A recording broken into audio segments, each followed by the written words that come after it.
ఒక తీవ్రమైన విషాదం. ఈ విషాదంలోని కొన్ని సంచలన విషయాలు చెప్తాను. మీరు 100% మీరు బాధపడతారనమాట. ఎందుకంటే సర్వసాధారణంగా ఎవరో కూడా ఒక కూతురిని చంపుకోరు. అదేవిధంగా అల్లుడిని కూడా చంపుకోరు. కానీ ఇప్పుడు నేను చెప్పబోయే ఈ టాపిక్‌లోని కూతురిని, అల్లుడిని సొంత అత్తమామ చంపేశారన్నమాట.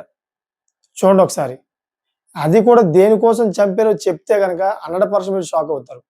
అంతేకాకుండా నేటి సొసైటీలో ప్రజలు ఈ విధంగా తయారవుతున్నారా అని చెప్పేసి ఒక తీవ్ర మనోవేదనకు గురవుతారన్నమాట. అసలది ఎక్కడ జరిగింది? ఎలా జరిగింది? అనే విషయాలు ప్రతిదీ కూడా చెప్తాను మీకు. మీకు క్లారిటీ వచ్చేస్తదన్నమాట. అసలేం జరిగిందంటే రీసెంట్‌లీగానే ఎవరైతే ఇప్పుడు చనిపోయారో ఇద్దరు భార్యాభర్తలు వీళ్ళిద్దరూ కూడా మంచిగా ప్రేమించుకున్నారన్నమాట. అంటే చానాళ్ళ క్రితం నుంచి ఒక 5 సంవత్సరాల నుంచి ప్రేమించుకుంటూ రీసెంట్‌లీగానే పెళ్లి చేసుకున్నారు. అంటే పెద్దల సమక్షంలోనే పెళ్లి చేసుకున్నారు. ఇలా ఎప్పుడైతే పెళ్లి చేసుకున్నారో వాళ్ళ యొక్క జీవితం చక్కగా సాగుతూ ఉంది. ఇటువంటి క్రమంలోనే వాళ్ళ అత్తమామలు వాళ్ళ ఇంటికి పిలిచారన్నమాట. కొత్తగా పెళ్ళైనప్పుడు పిలుస్తారు కదా! సేమ్ అదే విధంగా పిలిచారన్నమాట. వీళ్ళిద్దరూ కూడా వెళ్లారు.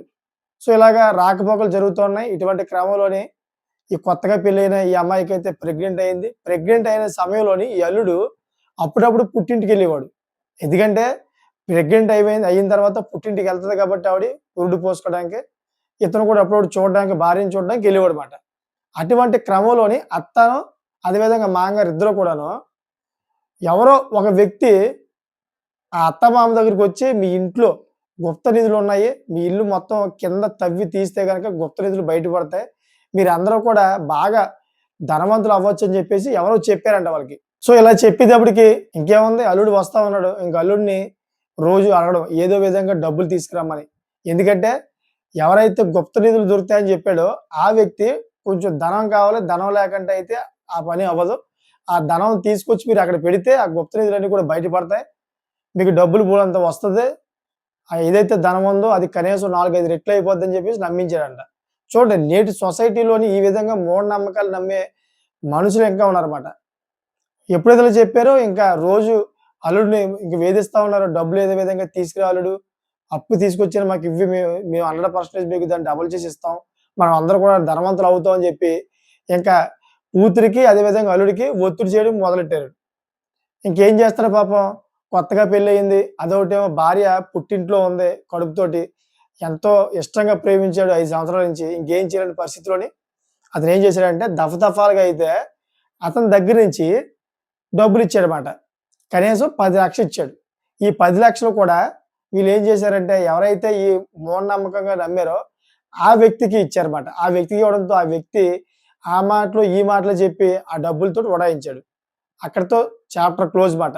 ఎప్పుడైతే ఇలాగా డబ్బులు ఉడాయించాడో ఆ తర్వాత కానించి అల్లుడికి మొఖం చాటేశారన్నమాట. డబ్బులు అడుగుతుంటుంటే డబ్బులు ఇవ్వట్ల. ఎవరితో చెప్పుకుంటో చెప్పుకో అని చెప్పేసి ఎదురుగా దెబ్బలాడడం. ఇక్కడో ట్విస్ట్ ఉందన్నమాట. ఏంటంటే ఎవరైతే అత్తమామలు ఉన్నారో అత్తమామలకి ఇంకా పెద్ద కూతురు ఉందన్నమాట. పెద్ద కూతురు అదేవిధంగా ఆ పెద్దల్లుడు ఇద్దరు కూడాను దీంట్లో ఇన్వాల్వ్ అయ్యారంట. ఎందుకంటే డబ్బులైతే వాళ్ళు తీసుకోలేదు గానీ, ఈ డబ్బులు ఏదైతే ఉన్నాయో ఆ డబ్బులు ఇప్పించడంలో కూడాను చిన్నల్లుడిని అప్పుడప్పుడు చెప్పేవారంట.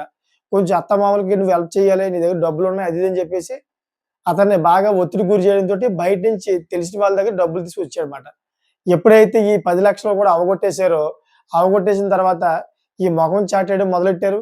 ఆ తర్వాత కానించి అడుగుతుంటేనేమో గొడవలు పెట్టుకుంటా ఉన్నారు. సొంత కూతురుని కూడాను కూతురుగా చూడకుండాను బయటికి పొమ్మని చెప్పి ఎలా పడితే అలాగా మాట్లాడడం మొదలెడతా ఉన్నారన్నమాట. ఇంకెప్పుడైతే ఈ వ్యక్తి ఇంకా విసిగిపోయి వాళ్ళతో ఒక మాట అన్నాడన్నమాట. మీరెందుకు నా డబ్బులు ఇవ్వడానికి నిరాకరిస్తున్నారు? మీ కూతురే నష్టపోతది కదా! మీ కూతురు భవిష్యత్తు బాగుండాలంటే గనక 10,00,000 ఇవ్వండి అని చెప్పేసి ఇద్దరు కూడా అత్తమామలు రిక్వెస్ట్ చేశారంట. అయినా గాని ససేమిరా మా దగ్గర డబ్బులు లేవు. నువ్వెవరు చెప్పుకుంటే చెప్పుకో మేము ఇవ్వలేము అని చెప్పేసి మొఖం మీద చెప్పడంతోటి అయిన వాళ్ళే మమ్మల్ని మోసం చేశారనే బాధతో పాపం వాళ్ళిద్దరు కూడాను ఒక వాట్సాప్‌లోని క్లియర్ కట్‌గా రాశారన్నమాట. ఈ వ్యక్తి ఎవరైతే ఉన్నారో ఈ వ్యక్తి వాట్సాప్‌లోని తన అత్త, మామ ఏ విధంగా వీళ్ళని మోసం చేశారో మొత్తం కూడా నీట్‌గా రాసి ఆ వాట్సాప్ నుంచి పాపం వాళ్ళ రిలేషన్‌లో ఒక బంధువుకి సెండ్ చేశారన్నమాట. మా చావుకి మా అత్త, మామయ్య కారణం అని చెప్పి రాసి వాళ్ళు ఆత్మహత్య చేసుకొని చనిపోయారు. చూడండి నేటి సొసైటీలో ఏ విధంగా తయారవుతున్నారో. డబ్బు కోసం సొంత కూతుర్ని అదేవిధంగా అల్లుడిని చంపేసుకున్నారన్నమాట. ఎప్పుడైతే వీళ్ళిద్దరూ ఆత్మహత్య చేసుకొని చనిపోయారో పోలీసులు అదేవిధంగా బందోబస్తులు అందరూ కూడా ఏమై ఉంటదా అని చెప్పేసి చాలా మంది కొంచెం తలలు పీక్కున్నారన్నమాట. ఈళ్ళకి రీసెంట్‌లీగానే పెళ్లి చేసుకున్నారు. చక్కగా ఒక పాప కూడా పుట్టింది. ఏంటిది ఇద్దరు కూడా ప్రేమించి పెళ్లి చేసుకున్నారు. సడెన్‌గా ఇలా చనిపోవడం ఏంటని చెప్పేసి బంధువులందరూ కూడా తల పీక్కున్నారన్నమాట. కారణం ఏమై ఉంటదని. ఎందుకంటే పోలీసులు కూడా ఒక ఎంక్వైరీలోని ఏదో ఒకటి ఎందుకంటే పోలీసులు కూడా ఎంక్వైరీ చేస్తారు కదా! దీనికి కారణం తెలుసుకోవాలి కదా వాళ్ళు. ఆర్థిక పరిస్థితులా? లేకపోతే ఇంకేదైనా కారణం ఉందా? లేకపోతే భార్యాభర్తల మయంగా ఏదైనా మనస్పర్ధలొచ్చాయా? లేకపోతే ఎవరైనా అక్రమ సంబంధం పెట్టుకున్నారా ఇద్దరి మయంగా ఏమైనా? అని చెప్పేసి పోలీసులు కూడా ఒక క్లారిటీ కావాలి. ఇక్కడ క్లారిటీ రాకపోయేటప్పటికి వాళ్ళు కూడా తలలు పీక్కున్నారన్నమాట. ఎప్పుడైతే ఈ మెసేజు వేరే బంధువులకు పంపించారో, ఆ బంధువులు కనీసం ఒక 2 రోజుల తర్వాత చూసినట్టున్నారు. ఆ 2 రోజుల తర్వాత చూసి ఈ మ్యాటర్ తెలిసిందన్నమాట. అది తీసుకెళ్ళి పోలీసులకి అప్పజెప్తే, పోలీసులు ఎవరైతే అత్తమామ ఉన్నారో, ఈ అత్తమామని అరెస్ట్ చేసి రిమాండ్‌కి పంపించారన్నమాట. సో, ఈ విధంగా ఉన్నారన్నమాట సొసైటీలో మనుషులు. సొసైటీలో మనుషులకేంటంటే, వాళ్ళకి కావాల్సిందేంటి? డబ్బులు కావాలన్నమాట. అది కొడుకైనా, లేకపోతే కూతురైనా ఏమి సంబంధం లేదు. వాళ్ళకి డబ్బులుంటే సరిపోద్దన్నమాట. ఇక్కడ అత్తమామల గురించి మాట్లాడుకున్నాం. ఒక్కోసారి కొడుకు, కూతురు కూడా ఇటువంటి సిట్యుయేషన్‌లోనే ఇరుక్కుంటా ఉన్నారు. ఎందుకంటే ఒకవేళ అత్తగారు, మామగారి మీద ఏమైనా డబ్బులు గట్టా ఆస్తులుంటే గనక, ఇక్కడ అల్లుడు కూడా చాలా సార్లు ప్లానింగేసి, కూతురితో మాట్లాడించి, ఇవ్వలేని పక్షంలోని ఏదో విధంగా అత్తని చంపేయడమో, లేకపోతే మామని చంపేయడమో ఇటువంటి కేసులు కూడా వచ్చాయి. ఎందుకంటే రీసెంట్‌లీగా తెలంగాణలో ఒక విషయం జరిగింది. ఇది కూడా తెలంగాణలోని సంగారెడ్డి ఇది కూడా తెలంగాణలోని రంగారెడ్డి జిల్లా ఏదైతే ఉందో రంగారెడ్డి జిల్లాలో జరిగిందన్నమాట ఇది. సేమ్ ఇటువంటి సిట్యుయేషనే తెలంగాణలో కూడా జరిగింది. ఏంటంటే సొంత కూతురే తండ్రిని చంపించేసిందన్నమాట. అంటే తన భర్తతోటి.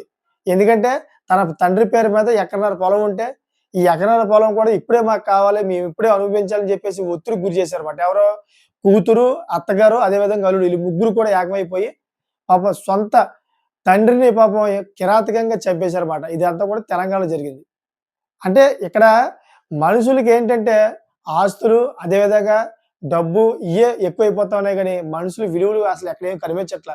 ఈ విధంగా తయారవుతున్నారన్నమాట ప్రతి ఒక్కరు కూడా. అందుకనే ప్రధానంగా నేను చెప్పబోయేదేంటంటే, మీరు తగు జాగ్రత్తగా ఉండాలి 100%. ఏ విధంగా అంటే, మీ కుటుంబ సభ్యుల్లోని ఇటువంటి పరిస్థితులు ఒకవేళ ఉంటే గనక, మీరు 100% మీరు జాగ్రత్తగా ఉండండి. లేని పక్షంలోని ఏ విధంగా అయితే ప్రాణాలు పోయే అవకాశం ఉంటది. ఎందుకంటే వేధింపులు చేయొచ్చు. లేకపోతే మిమ్మల్ని పక్కా ప్లానింగ్‌తో అయితే చంపేసే అవకాశం ఉంటాయి. ఎందుకంటే నేటి సొసైటీ ఒకసారి చూసుకుంటే గనక ప్రతి ఒక్కరికి డబ్బే ఎక్కువైపోయింది. అంతేగాని మనుషులు ఎక్కడ కూడా కనిపించట్లేదు. మానవత్వం ఎక్కడ లేదు. డబ్బే ముఖ్యమైపోయిందన్నమాట. అంటే ఇంక ఆస్తులు కూడా దాంట్లో ఇంక్లూడ్ చేసుకోండి. ఈ విధంగా తయారవుతున్నారన్నమాట. అందుకనే చెబుతా ఉన్నాను ప్రతి ఒక్కరు కూడాను. ఈ వీడియో చేయడానికి ప్రధానమైన కారణం కూడా ఉంది అందుకనే. సో, మీకు ఏమనిపిస్తుంది? ఇలాగా ఒక కూతుర్ని అదేవిధంగా అల్లుడిని ఆత్మహత్య చేసుకునే విధంగా అయితే వేధింపులకు గురి చేయడం ఎంతవరకు కరెక్టో మీరు ఒక కామెంట్ చేయండి. ఈ కామెంట్ చదివి చాలామంది ఎంతో కొంత నేర్చుకుంటారని, అదేవిధంగా ఎవరైనా ఇటువంటి వాళ్ళు ఉంటే గనక, తప్పుడు ఆలోచనలు ఉంటే గనక, వాళ్ళు ఎంతో కొంత వాళ్ళు మారి, వాళ్ళ కూతురైనా, అల్లుడైనా, లేకపోతే కూతురు, అల్లుడు, అత్తగారు, మామగారి మీదైనా గాని కొంచెం ప్రేమ పెంచుకుంటారని, ఆస్తుల విలువల మీద కాకుండా మనుషుల విలువలు పెంచుకుంటారని చెప్పేసి తెలుసుకోవాలన్నమాట. అనే విధంగా అయితే మీరు కామెంట్ చేయండి. వాళ్ళకి అర్థమయ్యే విధంగా. సో, చూసారు కదా! లేటెస్ట్ ఇన్ఫర్మేషన్ ఎప్పటికప్పుడు ముందుకు తీసుకొస్తాను. నా ఛానెల్‌ని ఎప్పటికప్పుడు మీరు సబ్స్క్రైబ్ చేసుకోండి. Thank for watching friends.